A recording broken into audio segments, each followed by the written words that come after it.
Woof woof and namaste. This is Hill Dog welcoming you to Kanha Cast, a series of conversations from Kanha Shantivanam, the International Center of Heartfulness in Telangana, India. Today I'm speaking to Guy Shahar. Guy Shahar is CEO of the charity the Transforming Autism Project. He's also an autism advocate and father. He's also an energy healer and a heartfulness meditation practitioner. For those of you who don't know, Heartfulness is a worldwide movement providing free meditation training to everyone. Since there will be a lot of reference to heartfulness in this talk, let me just fill you in on the heartfulness guides. The first guide was Lalaji, then there was Babuji. From 1983 to 2014, Chariji was the heartfulness guide, and from 2014 to the present day, Daaji has been the heartfulness guide.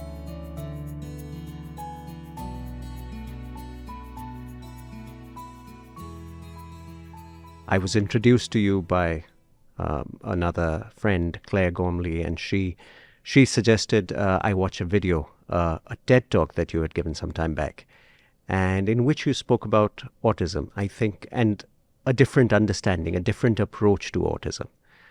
And the TED Talk, of course, touched a chord with many, many people, and it's been shared widely. It's got a lot of views. So how did that come about? I mean, what is the background to that talk?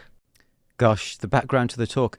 Well, it all started when my son, who was 2 years old at the time in 2011, he started regressing. He started losing some of the abilities that he had. He lost his ability to talk. He especially lost his wish to connect with us in any way. So he became very, very insular, and we weren't able to reach him at all. And it was autism. It was regressive autism, which we didn't know anything about at the time. But we started to do some research, and we found a clinic actually in the north of Israel called the Mifni Center, very understated place. It deals with autistic children up to the age of 2. There was almost no information about it, but me and my wife, we both had a really strong intuition to go there. And we did go there, and it was a 3-week, very intensive program where we were, basically the whole clinic was working with just one family at a time, so it was extremely expensive as well. So very personalized. Very, very personalized, yeah. The whole therapeutic team was watching and observing and working towards the benefit of one family, which was our family at that time. Wow. And what they did was, on the surface, they just played with him. But what they were actually doing is that they were using their enormous understanding of autism and their enormous ability to connect with him as an individual child. And they were evoking his ability to trust, to feel that it's okay, that it's safe to be with other people. They were providing him a very safe environment. And most importantly, they were teaching us all of the things that they were doing so that we could do it when we got home. And, so within a day, he was feeding himself, which he hadn't done for probably about a year by that point. By the end of the first week, he was going out with us and looking at us and smiling at us. And it's a very basic thing for a child, but we hadn't had that experience with him either for many, many months. And by the time we went home, I'll tell you a little story about what happened. When we were on the way to Israel, we got on the plane. He had a thing about his pushchair. He didn't want to get out of his pushchair. And he was screaming. He had to give it up because it was their policy. We took him into the plane screaming. We almost got thrown off the plane, but fortunately he cried himself to sleep just before takeoff, so we were allowed to stay on. When we came back, it was a completely different picture. He gave up his pushchair freely. He took each of us by the hand and he marched onto the plane smiling. Wow. It was a totally different situation. And in the years that followed, with the work that we were continuing to implement that we'd learnt there, everything changed for him. And so the TED Talk was basically our story. It started with our story, and it went on from our story to what can we extrapolate about autism from that. Absolutely. You reached a new understanding. Yes, because if he was the same person as he was when he was what would be called non-functional, when he was very young, and he's the same human being, but a few years later he was very open. He was exceptionally loving and affectionate. Even now, he's a very sweet and, very idealist and very sort of, peace is the only thing that makes sense to him. He's decided by himself with no influence from outside to become vegan, because he hates the idea of harming any animals in any way. Vegan in products that you buy as well as what you eat. Sure. And how, if many people think of autism as a disability or a condition where there are plenty of impairments, but because of what I've seen in my son and the transformation that I've seen in him, I have come to see it as something that is not an impairment at all. It's a different way of functioning. It's a different way that the brain works. So there is more sensitivity. Now, whether that's a good thing or a bad thing is a value judgment that we can make. We could say that an autistic child is oversensitive and can't cope with normal, sounds and normal lights and things like this. That's because we've put down a benchmark. Right, exactly. Yeah. Or we could flip it around and we can say that people who aren't autistic have blunted senses. They're not sensitive enough. Then they don't have the full faculty of all of their senses and therefore need to pump themselves full of ridiculous amounts of sound and light in order to feel anything. So, the value judgment is what you make, but the idea that autism is an impairment is not correct in my understanding now. And I see a lot of qualities that a lot of autistic people have, which are this idealism that I was talking about, and this sense of fairness and this idea that the structures of the world, which are largely based on fear and greed, make absolutely no sense whatsoever. And that perception, that sort of insight, from what I can see, is central to autism itself. And that's one of the big reasons why autistic people have so much difficulty integrating into a world that doesn't make sense to them. When I heard the TED Talk, there's an enormous amount of time that you devoted to finding a solution. Once that diagnosis, firstly, even the diagnosis, getting the diagnosis made was a battle.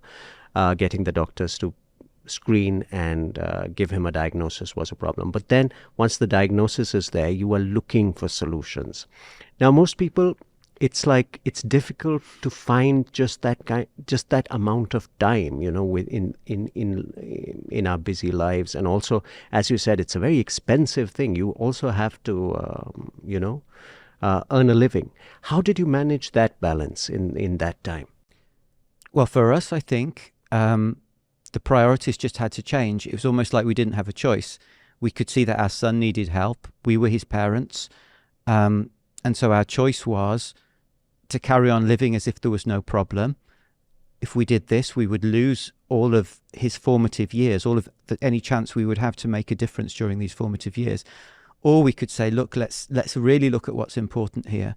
And we prioritized our son. And we started looking before we actually gave up on the diagnosis because we were sure the diagnosis wasn't of any interest to us. We were more interested in trying to find something that would help. And in order to get to this clinic, we did need to get a diagnosis. So we got a private diagnosis in the end, so that we could go there. But, it was interesting. When we gave up on pushing the doctors and trying to get a diagnosis, then it came really, really easily. I don't know how that sort of thing works. But our focus was on actually doing something meaningful, diagnosis or not, to help him and to help us as a family. So your family itself is, you're from diverse backgrounds. You have a lot of different influences. So where did you grow up? What was your childhood like? Well, I grew up in Wolverhampton, in a city, Wolverhampton. What was my childhood like? Well, one thing I didn't mention when we were talking about autism is that, and something I didn't know for most of my life is, and I found out about 4 years ago at the age of 46, that I'm autistic myself as well. So we went through all this process with my son. I wrote the book and gave the TED talk. I had no idea that I was autistic myself during all of that time. And when I found out that I was, it made a lot of sense of my childhood because I always felt out of place. Not just socially, but also it was a sense, and I had this from when I was a toddler of, okay, I'm here. What am I here for? What am I supposed to do? And it's like everybody else seemed to really intuitively grasp, I'm supposed to do this. I'm supposed to take on this role. I'm supposed to develop this personality. I'm supposed to develop these interests and these likes and these dislikes. None of that really made any sense to me. And I was always looking for a direction that I never had.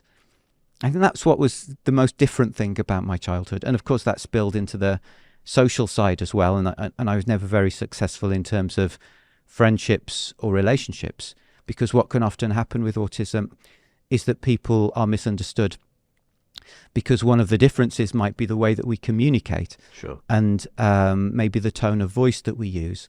So we might be speaking in a very innocent and curious tone of voice as far as we're concerned, but it might be understood as being maybe arrogant or critical or judgmental or something like that. Those are quite common ones. Or misconstrued, stupid. basically. Yes. Yeah. So, and how did the family take it? Your family? How was your family with this problem that you had with relationships? They didn't know anything was wrong, of course. I think they were worried. I mean, we haven't talked about it that much. Mm-hmm. I think that they were worried about me. I remember my mum told me once that she went to school when I was in the nursery, and she wanted to see how I was doing, how I was relating to the other children, and she was told, well, Guy just walks around the playground in his break times, and he doesn't really talk to anybody. And she was heartbroken by that, because she was worried about me. So I think there was some concern there, but they never really expressed it to me. They never sort of, I think they probably didn't want to give me the sense that that they thought that I had a problem of some sort. Mm-hmm. And what was Wolverhampton like in those days? This is the 80s, I'm guessing. It was the 80s, yeah. Yeah. Well, it started in the 70s, but mostly in the 80s. Yes. So socially, what was Wolverhampton like? What was going on? I mean, this was post-punk rock, I'm guessing. Oh, you want the cultural context? Yes, I want the cultural context. Yes, I suppose it was post. I mean, I was out of that. A lot of the because that's one of those categories that you have to fit into the cultural context, right? Yeah. That you're supposed to like this, yeah. and you're not supposed to like this. And a lot of the post-punk indie sort of music of the 1980s, most of it wasn't very good, but there was some really good stuff. I wasn't into at all. And as I grew up, my friends in school or people who were in school with me, they were talking about this, and it just didn't mean anything to me. The names lodged in my head. And it was only years later that I discovered this music, and I thought, wow, I wish I'd really appreciated this when I was younger. What were these bands? What were these? Oh, bands like the Smiths and things like this from the 80s. By the 90s, I was sort of finding my own way. Mm-hmm. And your family, is it rooted in England, or are there influences from elsewhere as well? Yes, plenty of. Well, my mother is English, born in Wolverhampton. There's a lot of continuity there. My dad was born in Iran, to a Jewish family in Iran with Spanish heritage. Grew up in Israel. Lived on a kibbutz in Israel. My mum went in the 1960s, late 60s, to stay on the kibbutz for an extended period as a volunteer. Wow. That's where they met. I think they got married there, and then they came via Paris to the UK. Wow. So they were citizens of the world in a way. Really, yeah. And later, of course, in life, you got interested in meditation and things like that. In your childhood, was there any inclination towards any sort of quest, finding out the meaning of life? I was a very determined atheist for most of my childhood. The UK is a very secular country. There's a few Christians, there's some Muslims, there's small religious groups. But for the most part, it's a very secular country.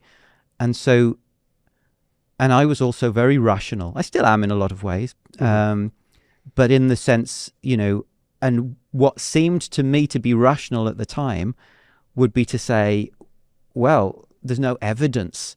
There's no scientific evidence of anything like a God or anything beyond what we know. So it can't possibly exist. Mm-hmm. So that was my thinking probably up until my early 20s or even mid 20s perhaps. So no, I didn't have any interest in spirituality. But in parallel to this, I had a very, very difficult life, and the childhood issues became much greater and much more evident and much more tangible when I got into my 20s. So there was also this conflicting tendency to sort of look beyond what I know, to look beyond what appears to be rational.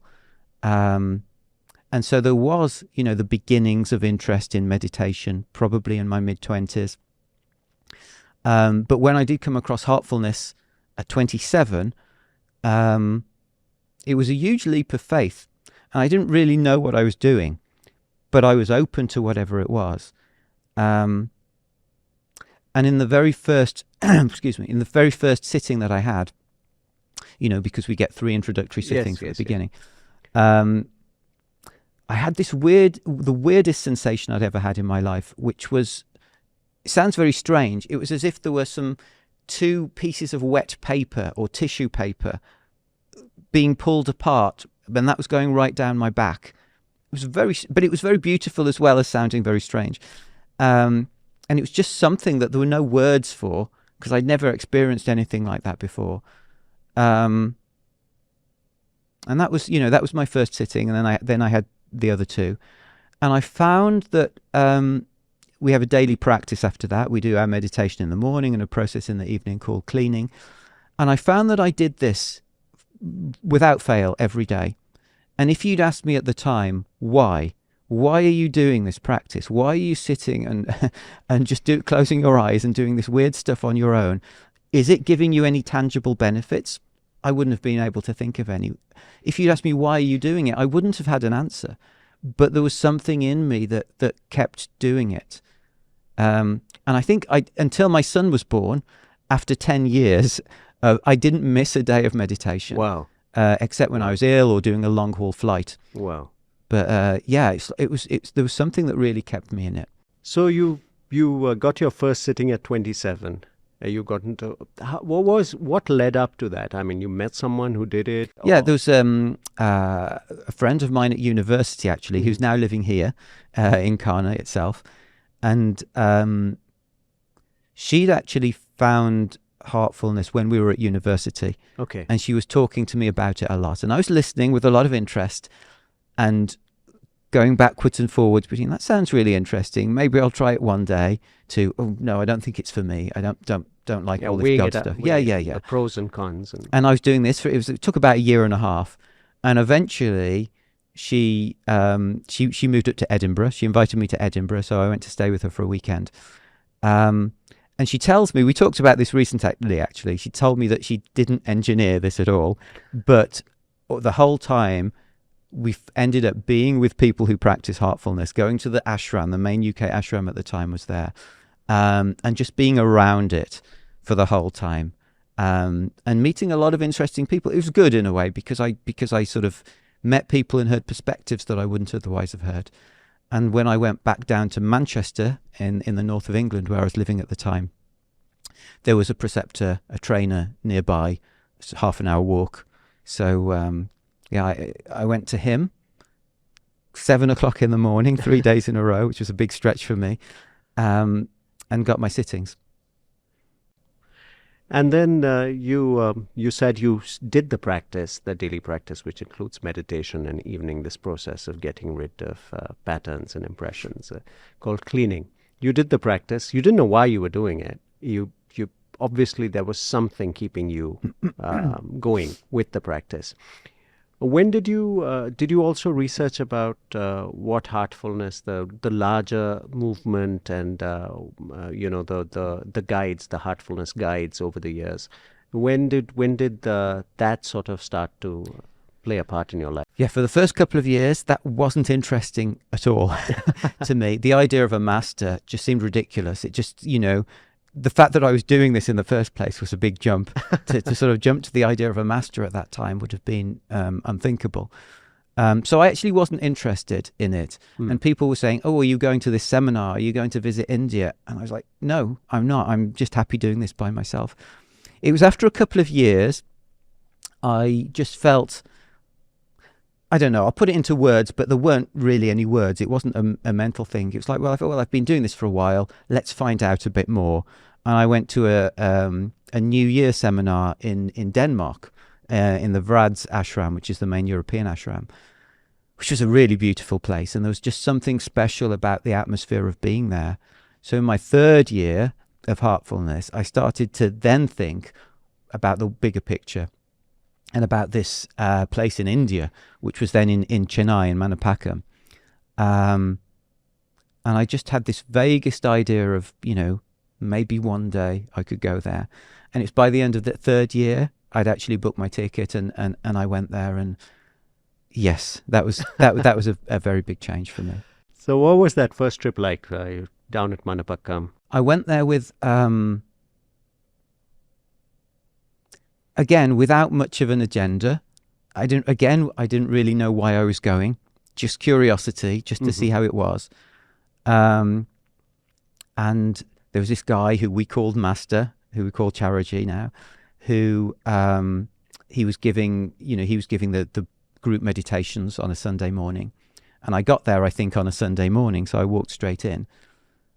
And I thought, he's going to walk in a minute. Now, I'm either going to feel absolutely nothing at all, or I'm going to be overwhelmed with some sort of emotion, and I don't really want either of those things. So I was in a bit of a bit of anxiety at that time. And he walked in, and I felt nothing at all. So I went to the cottage later where he lived, and I just wrote him a note. I said, look, I've come all this way. I've come these 10,000 miles. It's very difficult getting into the cottage. This is just for listeners' background. Yes. Getting into the cottage was because there were so many people wanting to meet Chariji. Physically, it was impossible to meet that many people. So you had to send in a note. Yes, I sent in a note. That's right. Thank you for the context. Yeah. I sent in this note. It basically said, I've come all this way. I didn't feel anything at all. I don't know what's going on. Is there any chance I can come in and meet you? And about literally 2 minutes later, somebody came to the gate, asked for me. I went inside. We had lunch together, and everything changed during that lunch. That lunch was a really pivotal lunch. On the human level, it was a beautiful experience. It was like sitting next to a sort of benevolent grandfather. But there was something going on the inside as well. Something that, I was sort of semi-conscious of at the time, but there was a sort of real change in the heart area. And there was a tearfulness that came very spontaneously as well. And I guess I walked out of that lunch a changed person, and somebody who had a different level of seriousness and commitment to what I was doing. Wow. Not necessarily any more understanding. Sure. But then the understanding part was becoming much less important by then. Sure. So this was, this was a huge change for you, obviously. And what about people you knew back home when you came back home? Did they see a changed guy there? Let me try and... I'm trying to put into... See, I remember being there, and I remember being in England, and I don't remember how it all fitted together. Let me try and think. Actually, my dad was... I think he felt something different in me. And he actually became, he started practicing himself for a while shortly after that, or after one of the later trips that I went on. Yeah. Wow, that's interesting. And this, of course, then led to further involvement, further trips to India, I suppose. And you got more and more into the practice. It became a part of your life. Looking back now, what were the major changes in your life over this period of time? Okay. So we talked about the difficulties I had in my childhood, in my young adulthood. They were actually bigger than I've really conveyed. When I was 25, I remember thinking, and it was certain, it wasn't just a fanciful thought, that I wouldn't make it to 40. I was on that trajectory that I really wasn't going to make it to 40. And what happened over time with my heartfulness practice is that, because before I was looking at my life and I was seeing that I wasn't happy with it, which is fine. But then I was looking at what could make me happy. And I was looking at all the possibilities. It could be a great relationship. It could be sort of popularity and success. It could be, being loved by people. It could be getting wealth or whatever it is. None of those things held out any prospect of happiness for me. So it wasn't only that I wasn't happy now, but it was that even if by some miracle I could become the perfect person that I wanted to be, there would still be nothing that would make any sense of my existence here. And I don't want to be cliche and say, oh, it gave me the answer to all of these things. It's not like that, but it really Heartfulness removed the question. It removed that search. It removed the necessity to find something that would make life worthwhile. And it gave me the strength to be able to carry on, and the strength to be able to go on and be okay with it. And it gave me the grounding to be able to take stock of where I am and to really become my own person, which I wasn't able to do before. I just didn't have the orientation to be able to do that. Wow. And this was pre-marriage, this trip to Yes. India, right? And so I'm guessing at 25, when you think you're not going to make it to 40, marriage is out of the question, I guess. You're not thinking of starting a family, being with anybody, because with that kind of outlook. So when did that change? When did family become a reality? Well, my marriage happened about 3 years after that first trip. And I guess it was a gradual process from first starting Heartfulness, somewhere between first starting Heartfulness and that first trip. That sort of sense of not being able to survive to 40 had gone by the time of the first trip. And I was looking to, to a different sort of life, and maybe a family life as well. And how much do you think the response to, you've had this, Daniel was born, and then the diagnosis, and then the treatment. What part has Heartfulness played in this journey? So, I mean, in a lot of ways, it's played a big part. I would not have got to the point of having a son in the first place. But also the way of handling it. It was a traumatic time. But to be able to sort of keep my balance during that time and keep on with that search, and to be able to sort of trust my intuition, that was the same as my wife's intuition, actually, to choose a treatment and to actually go for it. It was a really big jump, because we had to raise money, borrow money, raise money from family. We were absolutely flat out to raise money to go on that trip. And we did it on an intuition only. Before Heartfulness, that wouldn't have been conceivable. But with Heartfulness, somehow there was that trust and that sort of sense that we've only got intuition. In something like this, you can look and you can research and you can find out all there is to find out about every possible treatment out there. A, you're probably not going to find the right treatment. B, you're not going to be correct in your assessment, because even with my best rationality, my capacity to assess accurately is very limited. All we've got is our intuition, really. And to actually make that jump to think my intuition is more reliable than my reason, which is the only way that we found our path with Daniel, I put that fully down to Heartfulness.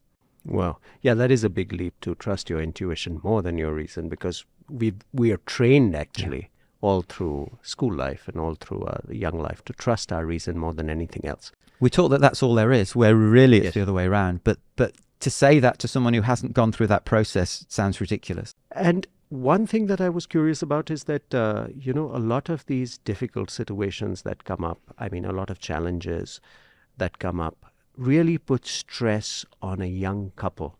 You were just, all human beings have their frailties and their shortcomings. How was it for the two of you to handle this journey? Was it continuous? Was it complete in it together? Or were there times of strain and stress as well? Well, both.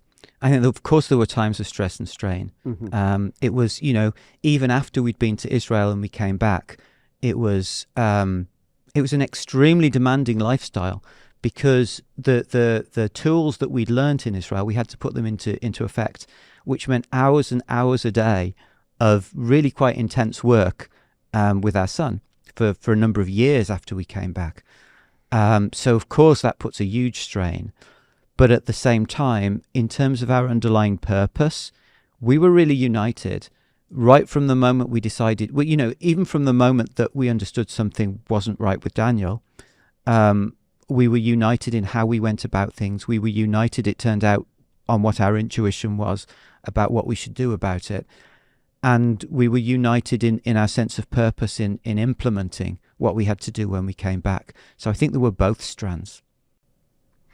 And you mentioned how the subject of a master, of having a spiritual master, was an anathema to you, in the beginning.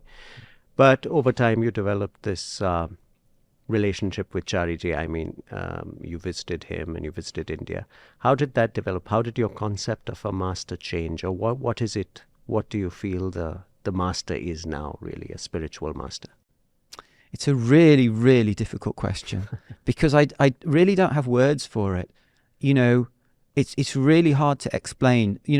When I was in my early days, I remember one of my friends just looked at me in a really perplexed way, and he was a little embarrassed to ask the question, but he was like, "Guy, you're talking differently to how you always used to talk. What does it mean to have a master?"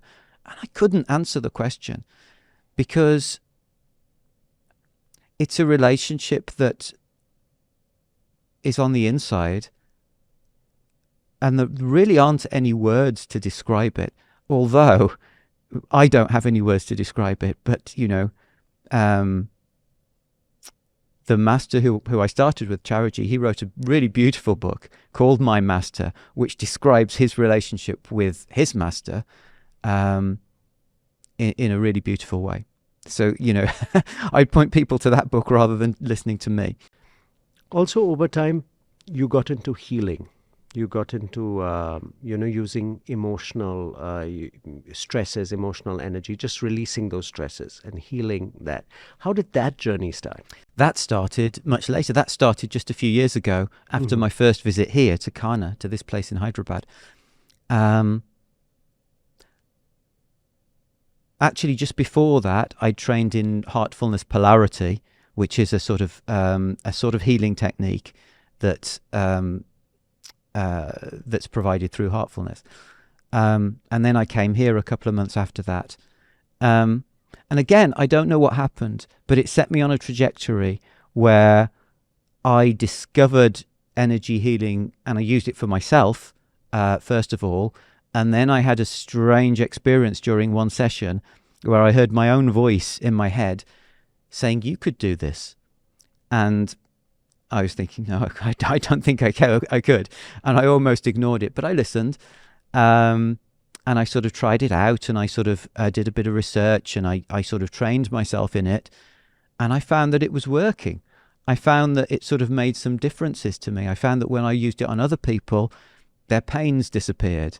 And, they had a feeling of well-being that came.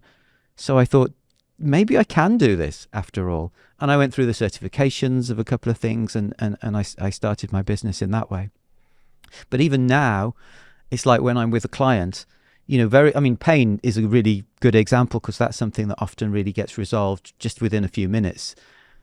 And whenever that happens, the people who come to me tend to be people who are very comfortable with energy healing anyway, and have probably been involved with it for longer than I have. And when it happens, they're like, "Oh, okay, that's gone now, so let's move on to something else." And it's me who's going, "Wait, really? Wow. What about really? That's happened? All I've been doing is some simple technique here. How's it possible?" It's interesting. It's me who's more surprised than they are mostly. And how's the reception been in the West? Because, at one time, people thought all this energy healing was just New Age stuff that people get involved in. But is that perception changing? Slowly. I think the vast majority of people in the West still think it's ridiculous or that it's nice, but they don't really trust it enough.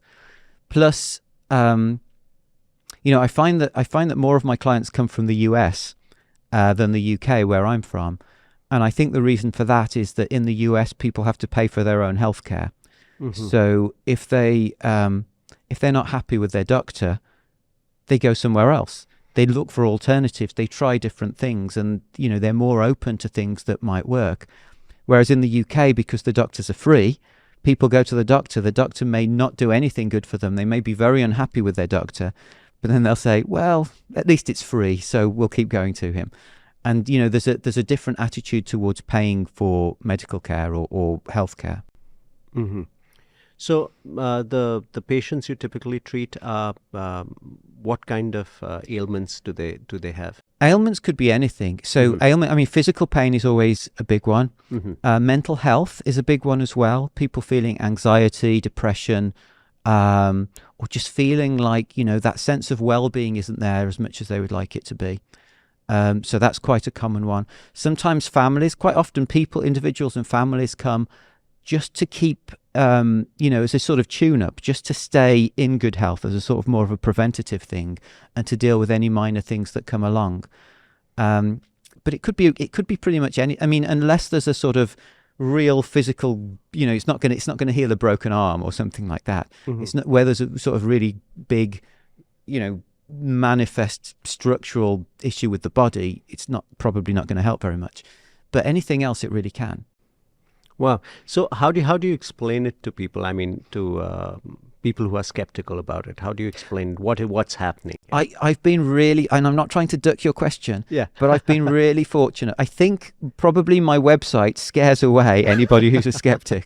So I've been really fortunate not to have those conversations.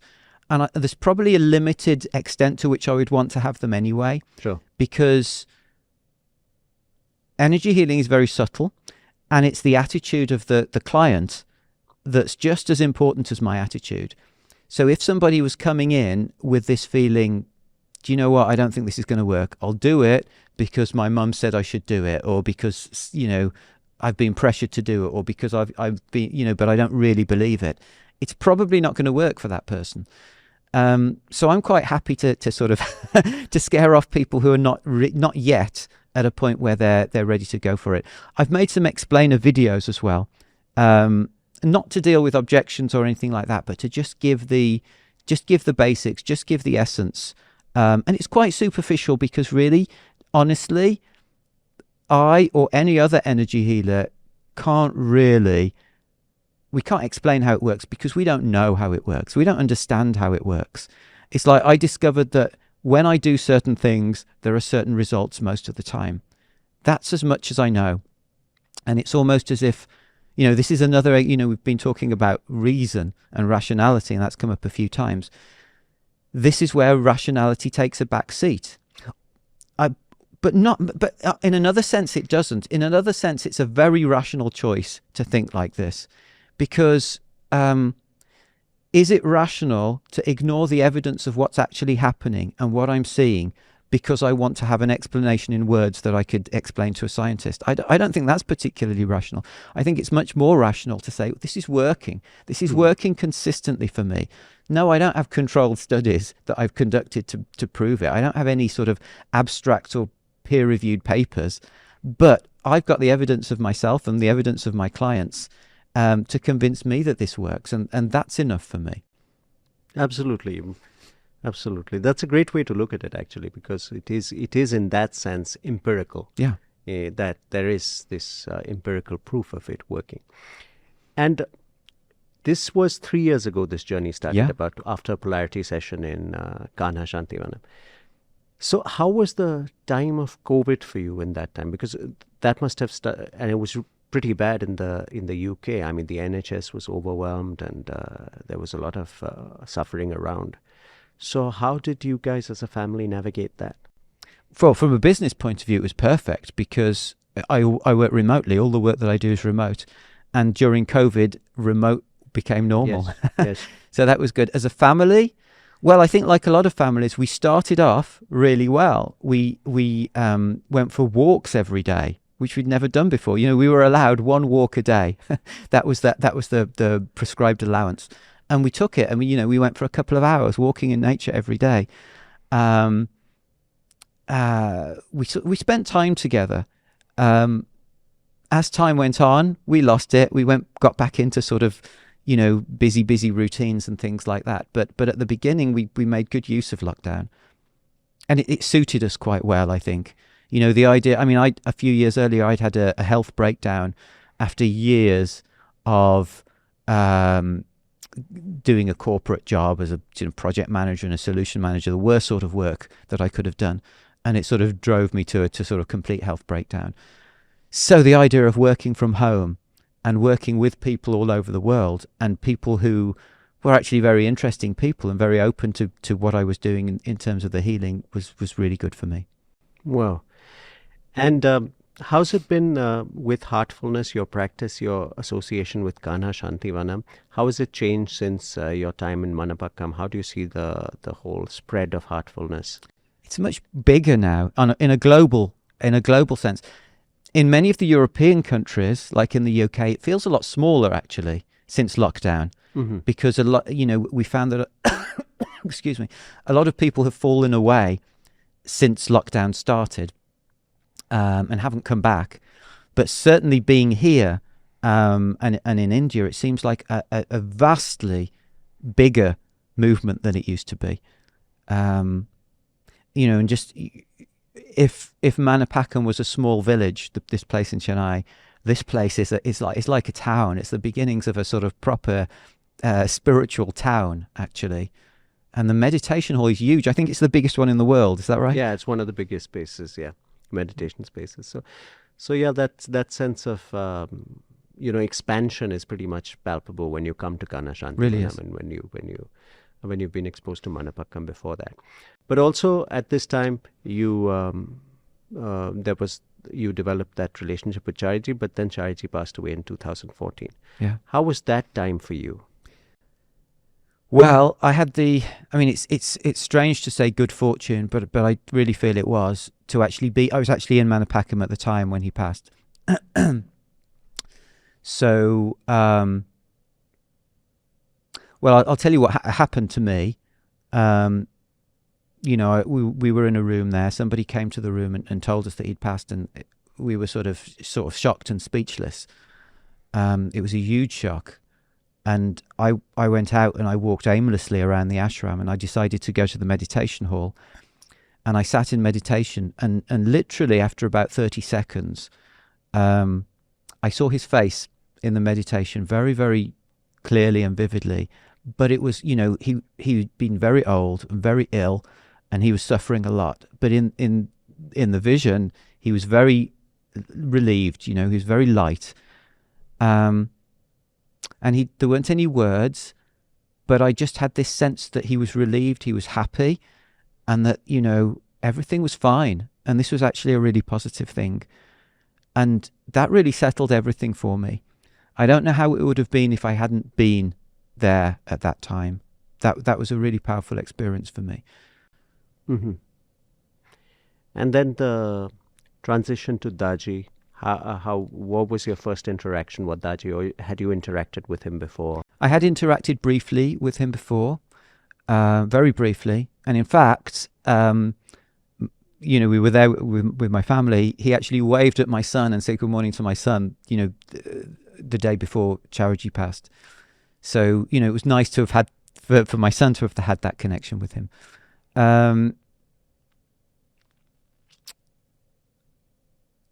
It was difficult at the beginning because it was just that sense of orientation. I told you how my personal relationship with Chariji had begun, and it had lasted for sort of 12 years after that.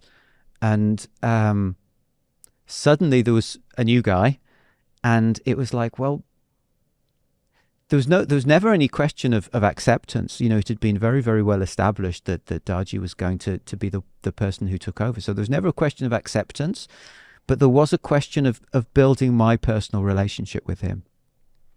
And I think it's been a very gradual process. And it's come to the point now that there's absolutely no doubt whatsoever. There's no question in my mind that he is, for want of a better expression, he's my master, whatever that means. I don't have a way of expressing what that means, but there's no doubt about that for me.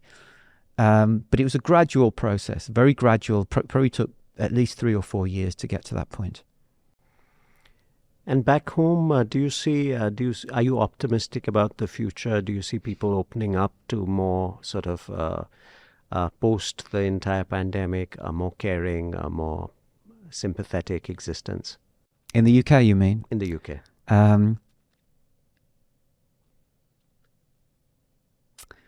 I find in the UK there's a lot of openness to hearing about heartfulness, almost a lot of admiration for someone who might be following that path, but not a tremendous amount of openness for people to try it at this point. And personally, I don't see a change in that happening at this moment, but I'm always hopeful. Absolutely. Hope springs eternal. Lastly, what do you think, you've been through this entire range of life experiences. What do you think is the most important thing to handle adversity, to handle, you handled adversity in your 20s, when you were 25, and also then difficult times further down. What do you think has kept you anchored? Well, it's a different answer for each time, because in my early 20s, I wasn't anchored. I was very, very much not anchored, and that was the problem. And in the later period that you mentioned, I think it's heartfulness is the answer. Heartfulness is what gave me the strength to stay anchored, to find my center. To have that sense of. I think one of the changes that's happened is that sense of acceptance of whatever comes along. It might not be what we've chosen, it might not be what we want, but it's the acceptance of whatever it is. And that comes with a faith. And the faith is not, I often think of faith as, people think of faith as a mental thing. I choose to have faith in something, but I don't see it. That doesn't make sense to me. Faith is a condition that develops. It's not a choice that we actively mentally make. It's a condition that develops through the activities that we choose. I feel it's what's developed in me through heartfulness. And I think that faith is facilitated by the erosion of fear. Because if you're fearful, there's not a lot of space for faith. So I think that heartfulness has led to the erosion of fear. The erosion of fear of death, I think, essentially, that's led to the emergence of faith, which has led to the ability to accept whatever happens and therefore stay centered and anchored even in adversity. To give a long roundabout answer to the question. No, that's beautiful. I don't know if you want to talk about it, but also you are involved in music. Oh, God. I knew you would bring it. Well, I'd forgotten that you were going to bring that up. So you do play the piano, though you yourself admit you don't play it very well. I haven't heard you, so I'm not going to... I wouldn't inflict that on you. Now, I play very badly, and I've always... So even when I was a child, I had this sense. I did very basic piano lessons. I did the very, very basic grades. I scraped through. I was never very good. I was relieved to give it up when I was about 12. But I always had a strange sense when I was sitting at a piano that I should be able to do this. I should be able to sort of master this. I should be able to sort of use it as I use my voice. Not to sing, that would be terrible, but as I use my voice to speak. But I never could. I could hardly do anything. I did end up writing little bits of music, but they were really bad. And that time when I went to Madipakkam, that I told you about right at the end, I had the strange, and it was a really strange idea, that I should go into the cottage and play the piano for Chariji. I had no idea why I had that idea, because it would have been embarrassing for him, for me, for everybody there. It would be terrible. And so somebody was going to arrange that, but it never happened because sadly he passed at that time. So there was not another thought given to that. When I came back to the UK, I had an individual sitting. I went to Reading to visit a trainer there, and he gave me a sitting. And during that sitting, I heard beautiful, complex music. And I could see the music being played. I could see it written. I don't read or write music score, but I could see it, and it was my music. It was something that I'd written.